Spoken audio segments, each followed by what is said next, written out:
ਕੱਲ ਕੁਝ ਪੁਰਾਣਿਆਂ ਦੋਸਤਾਂ ਨੂੰ ਬਚਪਨ ਦਿਆਂ ਨੂੰ ਮਿਲੇ ਆ ਤੇ ਉਹਨਾਂ ਨੇ ਜਨਾਬ ਬੜੀ ਫਰਮਾਇਸ਼ ਕੀਤੀ ਸੀ ਕਿ ਯਾਰ ਉਹ ਗਿੱਦੜ ਵਾਲੀ ਗੱਲ ਜਰਾ ਸੁਣਾ ਦਿਓ ਕਿ ਉਹ ਗਿੱਦੜ ਕੋਲੋਂ ਕਿਉਂ ਨਹੀਂ ਸੀ ਅਗਾਂਹ ਵੜਿਆ ਜਾਂਦਾ ਪਿਆ। ਤੇ ਉਹ ਜਰਾ ਥੋੜੀ ਜਿਹੀ ਇੱਕ ਤੁਹਾਡੀ ਨਜ਼ਰ ਕਰਨੀ ਹੈ।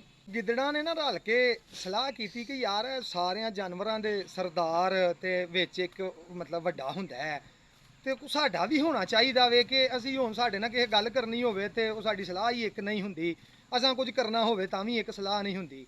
ਉਹਨਾਂ ਨੇ ਨਾ ਉਹ ਫੈਸਲਾ ਜਿਹਾ ਕਰਕੇ ਇਕੱਠੇ ਹੋ ਕੇ ਨਾ ਤੇ ਵਿੱਚੋਂ ਆਖਿਆ ਕਿ ਇੱਕ ਚੌਧਰੀ ਬਣਾ ਲਵੋ। ਉਹ ਇੱਕ ਵਿੱਚ ਜਿਹੜਾ ਹੁਸ਼ਿਆਰ ਚਲਾਕ ਸੀ ਉਹਨੂੰ ਉਹਨਾਂ ਨੇ ਜਨਾਬ ਚੌਧਰੀ ਬਣਾ ਛੜਿਆ।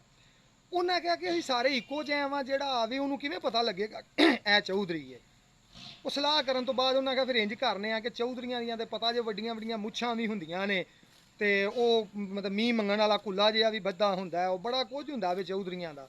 ਤੇ ਇਹਨੂੰ ਨਾ ਕੋਈ ਨਿਸ਼ਾਨੀ ਲਾਈਏ ਜਿਹਦੇ ਤੋਂ ਪਤਾ ਲੱਗ ਜਾਏਗਾ ਕਿ ਭਾਈ ਇਹ ਚੌਧਰੀ ਹੈ।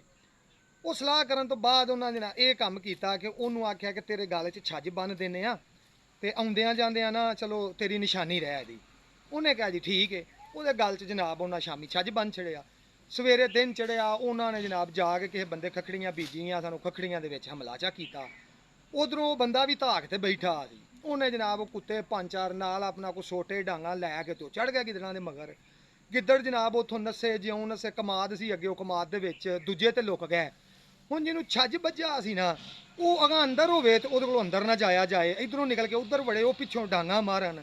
ਉਹ ਚੀਕੇ ਅੰਦਰੋਂ ਨਾ ਦੂਜਿਆਂ ਨੇ ਆਵਾਜ਼ ਦਿੱਤੀ, ਉਹਨਾਂ ਕਿਹਾ ਅਗਾਂ ਮਰ ਬਾਹਰ ਕਿਉਂ ਡਾਂਗਾ ਪਿਆ ਖਾਨਾ ਹੈ। ਉਹਦਾ ਕਿਹਾ ਜੀ ਮੈਂ ਤੇ ਅਗਾਂ ਆਉਣਾ ਵਾ, ਮੈਨੂੰ ਆ ਤੁਹਾਡੀ ਚੌਧਰ ਨਹੀਂ ਅਗਾਂ ਆਉਣ ਦਿੰਦੀ।